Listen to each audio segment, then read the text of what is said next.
నమస్తే మిత్రులారా, నేను మీ జనం టీవీ శంకర్. మన జనం టీవీ ఇప్పుడు కేసీఆర్ పోటీ చేస్తున్నటువంటి గజ్వెల్ కాన్స్టిట్యున్సీలోని జగదేవ్పూర్ మండల్ కొండాపూర్ మాందాపూర్ గ్రామాల దగ్గరికి వచ్చింది. పేదలు సాగు చేసుకుంటున్నటువంటి భూమిని కేసీఆర్ గుంజుకునే ప్రయత్నం చేస్తున్నాడు. గతంలో ఇక్కడ వైఎస్ రాజశేఖర రెడ్డి కాంగ్రెస్ ప్రభుత్వం ఉన్నప్పుడు, ముఖ్యమంత్రిగా ఉన్నప్పుడు పేదలకు తలా ఇంత భూమి ఇచ్చినటువంటి పరిస్థితి. అది ఇప్పుడు వాళ్ళు తెచ్చుకున్నటువంటి అప్పు విషయంలో కావచ్చు, లేకపోతే రైతు బంధు విషయంలో కావచ్చు, దాన్ని స్ట్రక్ చేసిర్రు, దాన్ని ఆపేసే ప్రయత్నం చేస్తూ ఉన్నారు. సుమారు ఒక 700 నుంచి 800 ఎకరాల భూమి మళ్ళీ ప్రభుత్వం తీసుకొని ఈ పేదలకు నష్టం చేసేటువంటి ప్రయత్నం కేసీఆర్ చేస్తున్నాడు. మనం పూర్తి వివరాలు వాళ్ళ మాటల్లోనే అడిగి తెలుసుకుందాం.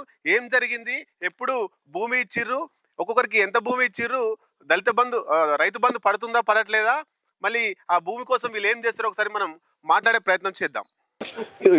ఇక్కడ పట్టా సర్టిఫికేట్ చూడొచ్చు. మనం 2005లో 14వ తారీఖు 7వ నెల 2005లో ఈ లబ్ధిదారులకు పట్టా సర్టిఫికేట్, అప్పుడు గవర్నమెంట్ ఆఫ్ ఆంధ్రప్రదేశ్ ఉమ్మడి రాష్ట్ర ప్రభుత్వం వీళ్ళకు పట్టా సర్టిఫికేట్లు ఇచ్చింది.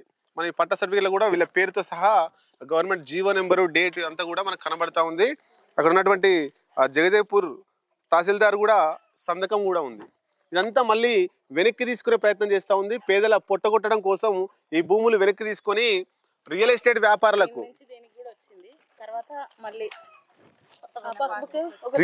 వ్యాపారులకు దారాదత్తం చేయడానికి, అక్కడ కంపెనీలు పెట్టడానికి కేసీఆర్ ప్రయత్నం చేస్తూ ఉన్నాడు. మరి ఈ పేదలకు ఆ భూములు మళ్ళీ తిరిగి అప్పచెప్పాలి, దాని మీద హక్కులను ఈ పేదలకే ఇవ్వాలని చెప్పేసి జనం టీవీ వీళ్ళ పక్షాన కొట్లాడడానికి ఇక్కడికి వచ్చింది. ఇక చూడండి, పట్టాకు సంబంధించినటువంటి పాస్బుక్లు ఉన్నాయి, తర్వాత పట్టా సర్టిఫికేట్లు ఉన్నాయి. ఇది అందరి దగ్గర ఉన్నాయి.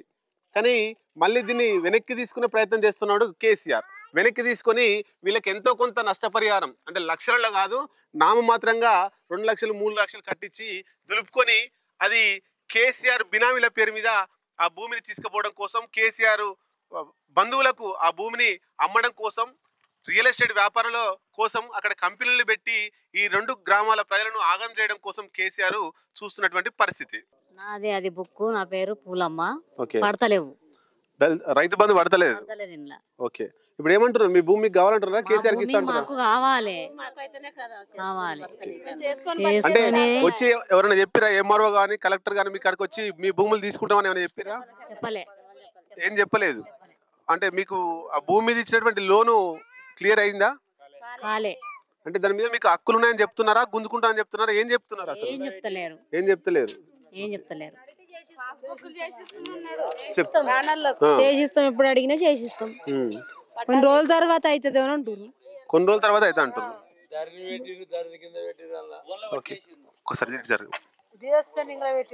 మీ పేరు ఏం పేరే? నా పేరు తిగుల మల్లయ్య. మల్లయ్య, చెప్పే ఏం జరిగింది, అసలు ఏం జరిగింది?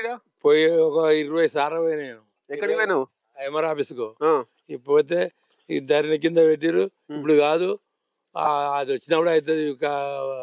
ఇప్పుడు ఏరు పొమ్మంట మరగొట్టిరు. ధరణిలో చూపిస్తా మీ పేర్లు? ధరణిలా మీ పేర్లు చూపిస్తలేవా? అలా చూపిస్తున్నాయి. కానీ ఆ భూమిలోకి మిమ్మల్ని ఓనిస్తురా? మరి అక్కడ ఏదో కంపెనీ పడుతున్నట్టుంది కదా? కంపెనీ మా వాడట్లేదు. మా పట్ట భూములు మొత్తం చిలింగ్ భూములు కావు మాయి, మా కొండపరపై పట్ట భూములు ఏమాయి. ఓకే, ఒక్కసారి అన్న, మీ పేరు ఏం పేరు? అన్న, నా పేరు నరసింహులు. అయితే గవర్నమెంట్ ఇది మనిషికి అర్ధ ఎకరం కానీ 30 గుంటలు అట్లా ఇచ్చింది. ఇచ్చిన భూమి మళ్ళీ తర్వాత ఇప్పుడు కేసీఆర్ వచ్చిన తర్వాత ఈ భూమిని తీసుకుంటా అంటుండు. వీళ్ళు మేము ఇయ్యనికి సిద్ధంగా లేము. ఎందుకంటే పండ్లకు కానీ, గోదలకు కానీ, గొడ్డుకు కానీ, మేకలకు కానీ మేనీకి మాకున్నది ఇది ఓన్లీ గవర్నమెంట్ భూమికి అంతే. ఈ భూమి ఇవ్వడం వల్ల కొందరికి పూర్తిగా నష్టము. ఉన్నది ఏమున్నా బీదలు, ఇక్కడ చదువుకొని వాళ్ళు బీదలకు అప్పుడు ఇచ్చింది గవర్నమెంట్, ఏం భూమి లేని వాళ్ళకి ఇచ్చింది కాబట్టి అది ఇస్తే వాళ్ళు పూర్తిగా నష్టపోతారు. ఈ భూమి ఇయ్యనికి ఈ పలగడ్డ, మాందాపూర్, కొండపూర్ వాళ్ళు సిద్ధంగా లేరు. ఏదో మందు దాపి వాళ్ళను అజ్జేసి గుంజుకుందాం అనుకుంటుంది. ఆల్రెడీ ఇయ్యనికి సిద్ధంగా లేము. ఈ భూమి ఇంతకుముందుకు లోను 10,000 ఇచ్చిర్రు. ఇప్పుడు మళ్ళీ రెన్యువల్ చేసుకుందామంటే సుతా ధరణిలో పేరు లేదు, 1B వెళ్తలేదు. 1B వెళ్ళకపోవడం వల్ల మనకు లోన్ ఇస్తలేరు. మళ్ళీ ఇప్పుడు దీని మీద రెన్యువల్ చేసుకుందాం. అన్న, మీ పేరు ఏం పేరు? ఎవరు? ఉషే చెప్పు, ఎన్ని ఎకరాలు పోయింది మీది? మాదే 30 గుంటలు పోయింది. 30 గుంటలు పోయింది. ఏమంటారు, ఇస్తారా? కేసీఆర్కి ఇస్తారా, మీకు ఉంచుకుంటా అంటారు? మేము ఉంచుకోవడానికి కాదు, ఇచ్చింది దానికోసం కదా.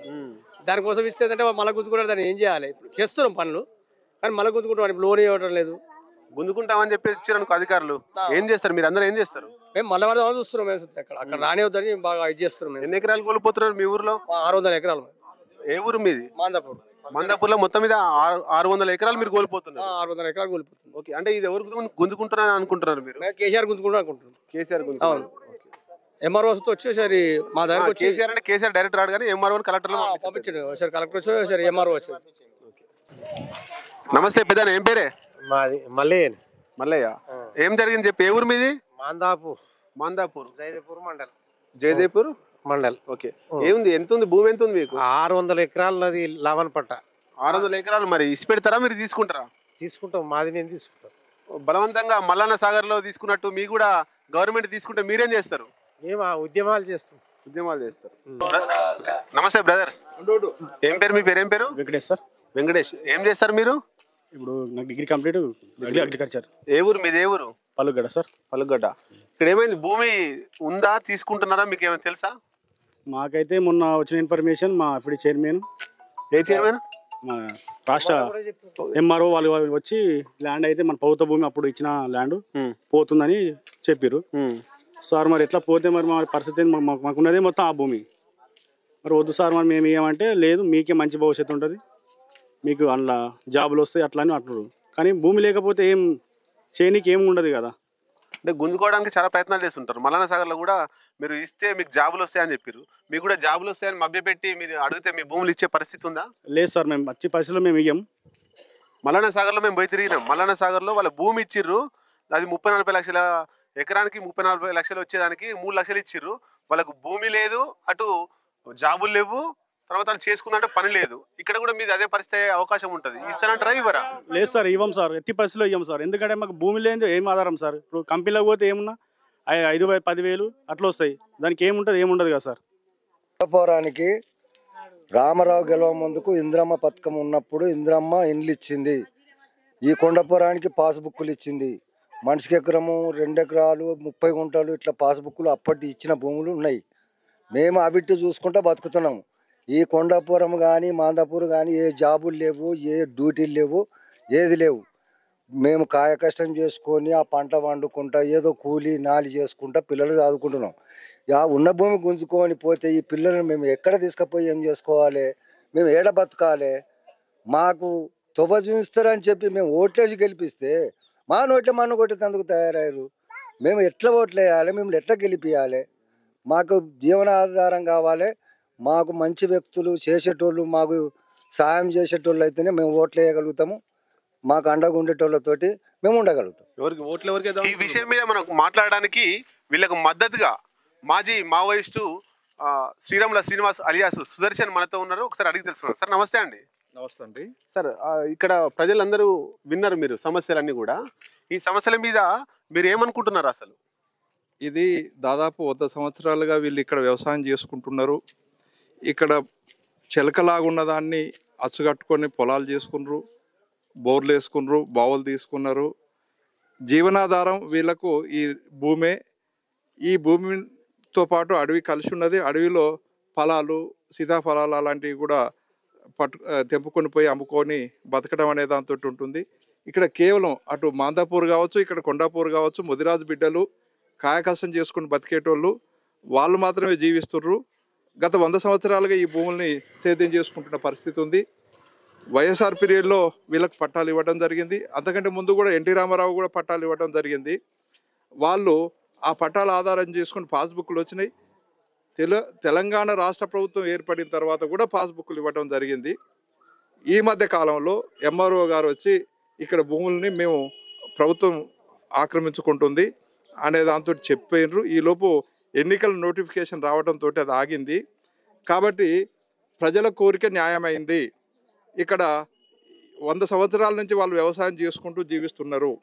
కాబట్టి ప్రభుత్వం ఇక్కడ ఏదైతే ఫ్యాక్టరీలు కట్టిస్తాం, మీకు ఉద్యోగాలు ఇస్తామని అంతా చెప్తుందో అది కల్లిపల్లి కబుర్లే. ఇక్కడ భూములు తీసుకోవడం కోసం మోసేయికి బెల్లం పెట్టి చెప్తున్న మాటలే తప్ప వేరే మాటలు కాదు. వీళ్ళు భూమి తోటే మొత్తం జీవనం కూడుకొని ఉన్నది. కాబట్టి జీవనాధారమైన ఈ భూమిని గుంజుకోవడం కోసం ప్రభుత్వం కుట్ర వండుతుంది. అయితే ఇక్కడ ఒంటేరు ప్రతాప్ రెడ్డి గారు తెలుగుదేశం పార్టీలో ఉన్నప్పుడు వీళ్ళు ఓట్లేసిండ్రు, తర్వాత కాంగ్రెస్ పార్టీలో ఉన్నప్పుడు కూడా వీళ్ళు ఓట్లేసిండ్రు. ఇవాళ ఆయన టీఆర్ఎస్ పార్టీలోకి పోయి ఈ భూమి ఉండదు, ఈ భూమి పోతుంది అని అంతో చెప్తుండు. ఇది మరింత దుర్మార్గం. ఆయన అయితేను ఇప్పుడు కాంగ్రెస్ పార్టీ నుంచి బీఆర్ఎస్ పార్టీలోకి పోయి 1,000 కోట్ల రూపాయలు సంపాదించుకుండ్రు. వీళ్ళకేం ఉన్న భూమిని కూడా గుంజుకుపోదామని అంతో చూస్తుండ్రు. ఇక్కడ ఎమ్మెల్యేగా పనిచేసిన నర్సారెడ్డి కూడా వీళ్ళు ఓట్లేసిండ్రు. ఇవాళ ముఖ్యమంత్రి ఉన్న కేసీఆర్ కూడా ఓట్లేసిండ్రు. వీళ్ళతోటి ఓట్లు వేయించుకొని గెలిచి ముఖ్యమంత్రి అయ్యి ఎమ్మెల్యే అయ్యి వీళ్ళందరూ కూడా వీళ్ళ బాధలు పట్టించుకోకుండా వీళ్ళ చదువులు, వీళ్ళ ఉద్యోగాలు, వీళ్ళ బతుకులు, ఏ మంచి చెడు ఆరోగ్యం ఇవన్నీ విషయాలు పట్టించుకోకుండా ఉన్న ఏకైక జీవనాధారమైన వీళ్ళ భూములు గుంజుకునే ఒక కుట్ర కొనసాగుతుంది. ఈ కుట్రను బద్దలు చేయాల్సిన అవసరం ఉంది.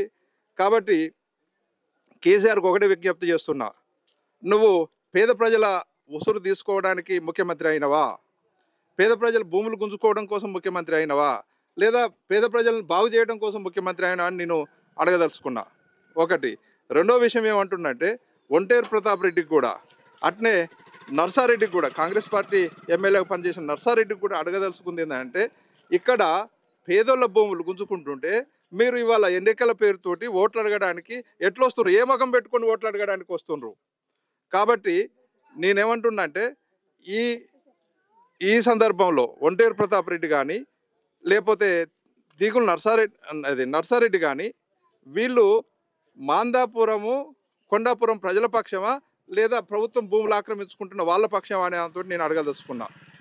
రెండోది, ఎట్టి పరిస్థితుల్లో కూడా వీళ్ళ భూమిని, 1 సెంటు భూమిని కూడా వదిలిపెట్టుకోరు. వీళ్ళకు అన్ని పక్షాల వాళ్ళ మద్దతు ఉంటారు అనే దాంతో తెలియజేసుకుంటూ ఇక్కడికి ప్రభుత్వం కూడా ఏదైతే అక్వైరీ కోసం చేస్తున్న ప్రయత్నాలు ఉన్నాయో వాటిని విరమించుకోవాలని దాంతో కోరుతున్నాను. మొత్తం మీద ఈ 2 గ్రామాల ప్రజలు ఎవరు కూడా భూమి ఇవ్వం, మా పరిస్థితి అంతా కూడా ఇబ్బందుల్లో ఉంటుంది, జాబులు రావు, ఉన్న భూమి పోతుంది, వ్యవసాయం మీద ఆధారపడి మేము బ్రతుకుతున్నాం కాబట్టి భూములు ఇచ్చే ప్రసక్తి లేదు. ఒకవేళ భూమి ఖచ్చితంగా కావాలని తీసుకుపోతే ఉద్యమాలు చేస్తాం, ఆందోళన చేస్తామని ఈ గ్రామ ప్రజలు హెచ్చరిస్తున్నారు. మా భూములు ఆ భూములు